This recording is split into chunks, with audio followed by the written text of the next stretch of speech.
So picking up, we already know that we need 2 points to create a line. So let's say we have this table here and they give us 2 points. Now, the first thing we're going to remind ourselves is we know that these 2 points should be connected with a line because we could show that it's a linear function. If it's linear, that's the only way that we connect with a line. So if we can prove that it's linear, then we have 2 points, this point and that point, and we can connect them with the line. Now the way that we've been proving that it's linear is we've been looking at the change in x and the change in y. So here y went up 2 and here x went up 1. Now we've called that our constant change. And we know that our constant change, we could write as a sentence, but now I'm going to put it as a fraction. We know it's the change in y over the change in x. So we could represent this as 2 over 1. We could write it as a sentence as well, which we've practiced. So like that sentence could say every time x goes up 1, in other words like a plus 1, then we could say y goes up 2. So we just proved that the table is linear, which means we can plot the 2 points that they gave us. So one has an x value of 1 and a y value of 2. That's right here. And then the other one has an x value of 2 and a y value of 4. So if we plot them, so 1, 2 is right there. And just watch your scale here. 1 is halfway between 0 and 2. So that's the. So we'll just label that the point 1, 2. And let's go add this other point 2, 4. So 2, 4. Now once we have 2 points, we can go ahead and connect them with a line, which is what I'm going to do now in purple. So we'll just connect them as best as I can. That's kind of bad. I'm going to redo that. So here is the line of our graph. Now 2 points is the requirement to make a line. So as you can see down here, I was able to make a line using 2 points, but those 2 points are really close together and it's not really that great of a line. It's hard for me to be straight all the way past here. So you can tell like over here, like I'm not super straight. I don't go exactly through everything, but it's good enough for us to see that this is going to be a line. So we know we only need 2 points, but a lot of times the more points that we put on our graph, the easier it's going to be to graph it. So in other words, the more points that we plot, the more accurate or better our line is. And what I mean by better is really the word accurate. Nice and straight, more specific, has more information, so on and so forth. So if we already have 2 points though, then we know that we could use the constant rate of change to find more. So what we said before was that each time x went up 1, then y went up 2, right? We can see that here. Y went up 2 because x went up 1. So let's just add a few more points. So if x was 3, then if I went up 1 there, then this x value, or sorry, the y value should go up 2. So that'd be 6. I can add another point. If the 4 was next, right? So if x went up 1, then y should go up 2. So we've used our slope, or in other words, our constant rate of change, to find more points on the line. So now let's go plot those extra points that we found. Let's just make a better graph. So 1, 2 is right here, and then 2, 4, 4, 6, sorry, 3, 6, excuse me. So 3, 6, and I guess 4, 8 is actually going to go off of my graph, so I'm going to go ahead and just put it right there. But now when there's more points, there's more checkpoints along the way for me to make sure that I'm straight on my line. So it's easier for it to connect me just 2 at a time, nice and slow. So I have more points to connect, so my line is going to be straighter for a longer period of time. So the more points we can put on a graph, usually the better it is. So if we have 2 points, we can always get more. But the question is, for this one, what if I don't have 2 points? So for example, they give us this table below, and they give us the point -1, 1. So let's go plot that point right now. So -1, 1. Is right there. Now it does tell me, it gives me some description here. It says the table below is linear and it has a constant change. So I know that this is going to be a line because it says that it's linear, but right now I don't have enough information. Does the line look like that? Does it look like that? Does it look like that? Maybe even it looks like that. So just one point is not enough information to graph a line. But what we can do is start at a point, like we have a point to start with, but then we can use the constant change to find more, just like we did before. Now before we were looking to find more points to make our graph more accurate. Now we're using the constant change just to be able to make a graph. So it's going to tell us about that constant change. If it is a line, like it tells us, so we know it's a line, it tells us how the constant change is. It tells me that every time x goes up 1, the y value should go up 2. So if I increase my x by 1, from -1 plus 1, that's 0, the y value should go up 2. Now it's at 3. Let's do that a couple more times so we have more points. So if I add 1, so if x goes up by 1, the y value should have gone up 2. Last time we'll do it here. If I increase my x value by 1, the y value should increase by 2. So now I originally only started with 1 point. This was my starting point right here. However, what I did then was I used the rate of change to get all these other points. So let's go plot those points now. So 0, 3. Oops, sorry. So 0, 3. Then we have 1, 5. And then 2, 7. So now, rather than just 1 point, I clearly know where my line is going to go, and it's a little bit easier for me to connect the dots because there's less space in between them, so I don't have to guesstimate as much. So we started with 1 point, we used our constant change to get more, and now we have our line. So let's graph another one. So it says a linear function, so it's kind of important to look that this is linear. So when they tell us it's linear, that tells us two things, right? One, it forms a line. So we know how to connect the dots.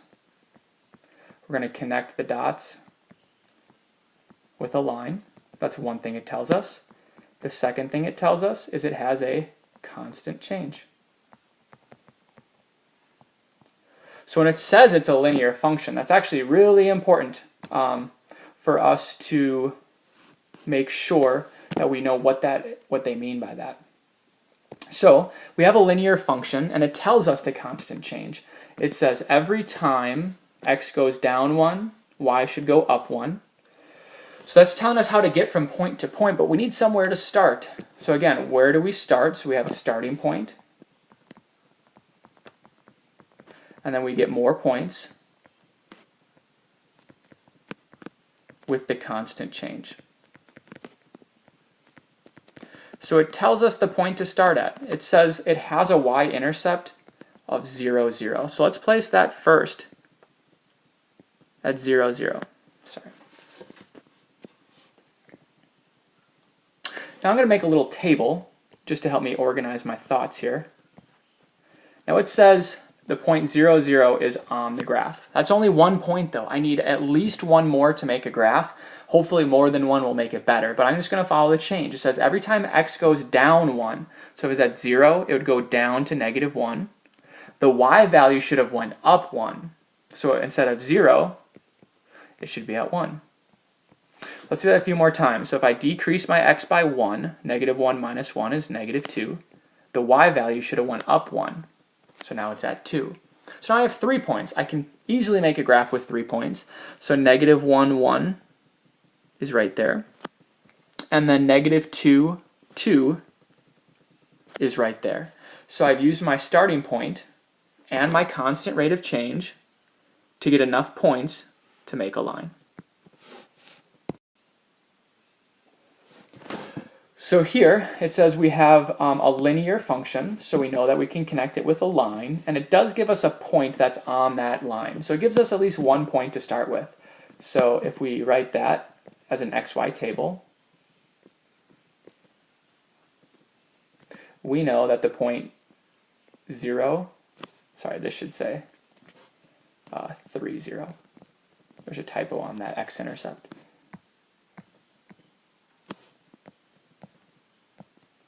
So if it's the x-intercept is 3, 0, then we know the point 3, 0 is on our graph. So I'm going to go plot that point right away, 3, 0. Now this one's a little bit different because it just says the constant change is 2/3, which looks like one number. But remember, when we write the change as a fraction, the top number tells us the change in y, and the bottom number tells us the change in x. Now it doesn't write it here, but I like to put them in. They're both positive numbers. So our rate of change then is every time that x goes up 3, the y value should go up 2. So if we increase our x value by 3, so if I add 3, well, that brings me to 6. So my y value should have went up 2. Well, 0 plus 2 is 2. Let's do that one more time. So if I add 3 to the x value, like it says down here, if we add 3 to the x value, then the y value should go up by 2. So I added 3 to the x value, so my y value should go up by 2. So again, summarizing, we started with just 1 point, 3, 0, and we used that point plus all that change they gave us to get more points. So 6, 2, and then 9, 4. So now I have 3 points, and I know since it's linear that I'm going to connect them with a line. So with this one, we're trying to graph a line, right? Again, it tells us this is a linear function, so it's going to be a line. And if we're going to graph a line, we need 2 points minimum. Now here, they tell us one of those points is 1, 1. It just clearly comes out and says this point is on the line. So there's one of our points on the line. I'm going to go plot that at 1, 1. But I need more, and the way that we get more is we use our constant change. So this one says the constant change, which I'm just writing as the word change, was equal to -4. But we know that change, what we've been working on, is we want to see that as a fraction. It's really the change in y over the change in x. So right now we don't have it written as a fraction. We just have it written as the number 4. Sorry, -4. But we know how to make any number a fraction. We simply just divide it by 1. So what we can see then is if we rewrite it as a fraction, so again, just for the notes, what we did was we took this number and we rewrote as a fraction.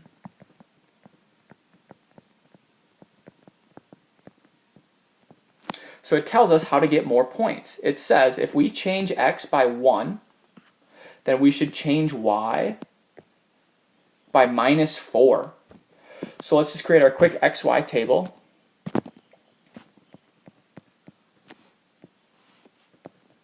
So we know the point 1, 1 is on the graph. So 1, 1 is already in our table.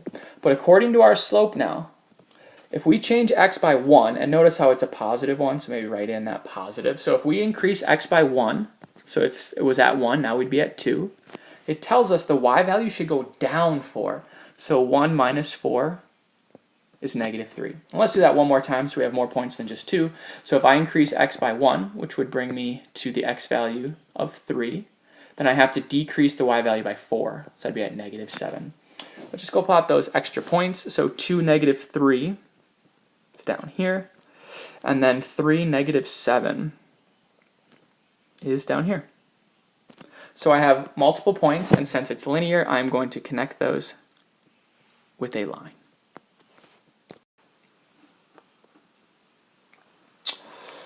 So this one, again, we can clearly tell that we're working with a line because they tell us it's a linear function. So that's always nice to know that it is linear. And it tells us a point that we have. So we have 1 point. So if we kind of make a list of our xy table right now, we know that the point 3, 0 is there again, because again, 3, 0 is our x-intercept. Now we only have 1 point, so let's go plot it. 3 zeros right here. But 1 point is not enough for a line. We need 2. So we're going to use that constant change that it tells us about. Now this one's a little bit interesting. It tells us that the constant change is every time y goes up by 1, the x value doesn't change. So we just got to follow that rule. So it says every time the y value goes up by 1, so from 0 plus 1, that'd be at 1, the x value doesn't change. So that's 3. So now I know that the point 3, 1 is on my line. That's enough to make a graph. We now have 2 points. But I always want to make it more accurate by plotting more points, so I just follow the pattern a few more times. So plus 1, so if y goes up by 1, that'd be 2. The x value doesn't change. Oh, so that's 3. So the point 3, 2 is on the graph. Now at this point, I can clearly tell that this is a vertical line. What that means is the x value is always the same. Right? The rule says that the x value needs to be 3. So the y can be anything. That's why our rate of change tells us that x is staying the same, because that's the rule. X has to be 3, but y can be whatever it wants. So we do connect the dots in a vertical line. The last example, we start, again, we know we're going to be graphing a line because it tells us it's a linear function. And it does give us a point right away that we can use to start with. So if we create our xy table really fast, what it tells us is that the point 0, negative 4 is on it. And it says that's the y-intercept, which we can see because the x value is 0. So 0, negative 4 is right here. But like we've been talking about, that's not enough to make a line. We don't exactly know how to draw it. Now in this one, they don't tell us how the change is specifically, but they tell us as a number. They tell us the change is 0.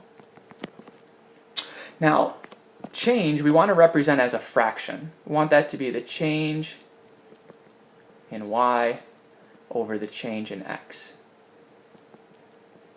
So as we talked about before, the easiest way to make a number a fraction is simply to divide it by 1. So we started with 0 to make it a fraction. We're going to divide it by 1. So now we can clearly see that every time x changes by 1, the y value's change is nothing. So we're going to use that to plot a few more points on our graph. So if I change x by 1, so if I increase it by 1, that would bring me to the point 1 on the x. It says y should change by 0. So if I add 0, it's at negative 4. So the point 1, negative 4 is on our line. Now right there, that's already enough. We can tell this is going to be a horizontal line. If I connect those two dots, I'm going to connect it from left to right. Let's make it a little bit better by adding another point. So if we change x by 1, so if I add 1 to x, which would bring me to 2, the y value is not supposed to change at all. It's supposed to stay the same. So now that I have a few points, I'm going to connect them with a line, again because they told us it was linear. So we connect them with a line, and we can clearly tell here that this is horizontal. Right, and it follows the rule, y must be negative 4, but the x can change, because it can be anything we want.